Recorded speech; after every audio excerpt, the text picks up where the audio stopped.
8h35 sur Happiness, c'est l'heure comme tous les jeudis matins, à cette heure-ci de retrouver Baptiste dans votre chronique sportive hors-jeu, l'histoire du sport rien que pour vous. Et vous le savez, durant cette année, Baptiste est revenu sur les grandes histoires de nos Coupes du Monde de football. On continue à suivre bien sûr cette Coupe du Monde cette semaine, avec notamment une histoire complètement dingue. On repart en 1966, un chien va sauver la Coupe du Monde.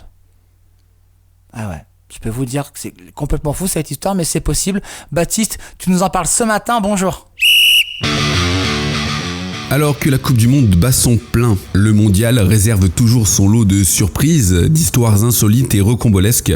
Retour sur l'une d'elles, l'une des plus mémorables, celle d'un chien lié à jamais à son pays et à la compétition de football la plus regardée de la planète. Le 20 mars 1966, l'Angleterre bascule dans l'effroi. À 4 mois de son mondial, le trophée Jules Rimet, la Coupe du Monde, se volatilise au cœur de Londres. Entre rançons foireuses et enquêtes piétinantes, c'est finalement un collet noir et blanc nommé Pickles qui, au détour d'une promenade nocturne, va exhumer la coupe d'un buisson. Voici l'histoire d'un pays qui a bien failli perdre sa Coupe du Monde avant même de l'avoir gagnée. C'est un dimanche après-midi ordinaire dans le quartier de Westminster où le silence n'est troublé que par le carillon de Big Ben. Au Central Hall, l'exposition philatélique Sport with Stamps attire les curieux. Sous les vitrines, des timbres rares d'une valeur de 3 millions de livres sterling brillent sous les projecteurs, mais au centre de toutes les attentions trône une statuette de vermeil de presque 4 kilos, la Coupe du Monde, représentant Nike, la déesse grecque de la victoire. Pourtant, malgré la présence de gardes censés surveiller le Graal jour et nuit, l'impensable se produit le 20 mars 1966. Entre deux rondes, la vitrine est fracturée, la coupe s'est envolée. Scotland Yard est en état d'alerte maximale, humilié par un voleur qui a eu l'outrecuidance d'ignorer les timbres de collection pour s'emparer d'un trophée d'une valeur intrinsèquement jugée inférieure. Le lendemain, l'affaire prend une tournure digne d'un roman d'espionnage. Joe Mears, président de la Fédération anglaise et du Chelsea FC, reçoit un appel mystérieux d'un homme se faisant appeler Jackson. Ce dernier ne fait pas dans les sentiments. « Pour moi, ce n'est qu'un tas d'or, donc si vous voulez la revoir, je vous suggère de faire comme je vous dis. » La menace est explicite. Sans versement d'une rançon de 15 000 livres, le trophée sera fondu. Pour prouver son sérieux, le maître chanteur envoie à Mears la doublure amovible du sommet de la coupe. Sous la direction de la police, une petite annonce est publiée dans le London Evening News. Disposé à faire affaire, signé Joe. Le lendemain, le rendez-vous est pris à Stamford Bridge, mais l'échange tourne au fiasco pour le criminel. La police interpelle un certain Edward Betchley après une course-poursuite. Problème, l'homme affirme n'être qu'un intermédiaire, agissant pour le compte d'un mystérieux Polonais. Betchley est condamné à 2 ans de prison, mais le trophée, lui, reste introuvable. À Londres, l'angoisse grimpe. On commence même à fabriquer une réplique en secret pour sauver l'honneur de l'Angleterre. Une semaine a passé depuis le vol. Le dimanche 27 mars 1966, la nuit tombe dans le sud de Londres. David Corbett, un marin de 26 ans travaillant sur la Tamise, sort de chez lui à Upper Norwood pour une raison banale. Il veut téléphoner à son frère dont la femme attend un bébé. Il emmène avec lui son compagnon à 4 pattes, Pickles, un collet noir et blanc de 4 ans. Alors qu'il longe Bull Hill, le chien s'agite près d'une voiture d'un voisin. Pickles renifle avec insistance un paquet enveloppé dans du vieux papier journal abandonné contre une roue avant. À l'époque, les tensions avec l'IRA sont vives. La première pensée de Corbett est glaçante.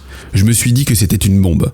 Il s'approche, soulève le paquet, le repose, hésite, puis il finit par déchirer le papier par le bas.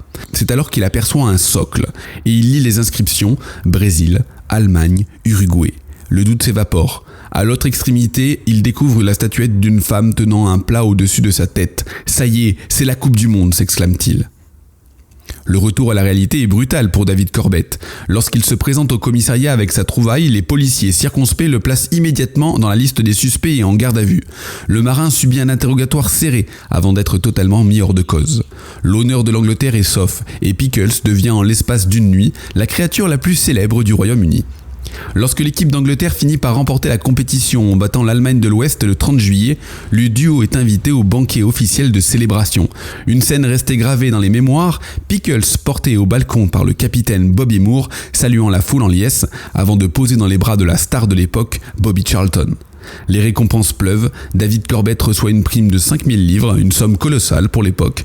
À titre de comparaison, les joueurs anglais n'ont reçu que 1000 livres chacun pour leur titre mondial. Grâce à cet argent, il achètera une maison à Lingfield dans le Surrey. De son côté, Pickles est nommé chien de l'année, reçoit la médaille d'argent de la National Canine Defense League et se voit offrir une année entière de nourriture gratuite par le fabricant Spillers.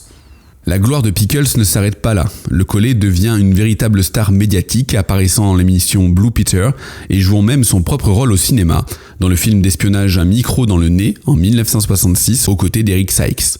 Hélas, le destin des héros est parfois cruel. En 1967, un an seulement après son exploit, Pickles meurt tragiquement en s'étranglant avec sa laisse, accroché à une branche d'arbre alors qu'il poursuivait un chat. Il est enterré dans le jardin de son maître sous une plaque où l'on peut lire « Pickles, le découvreur de la Coupe du Monde 1966 ». Son collier, ultime relique de cette aventure, est aujourd'hui exposé au National Football Museum de Manchester. L'histoire de la Coupe Jules Rimet, elle, connaîtra une fin moins glorieuse.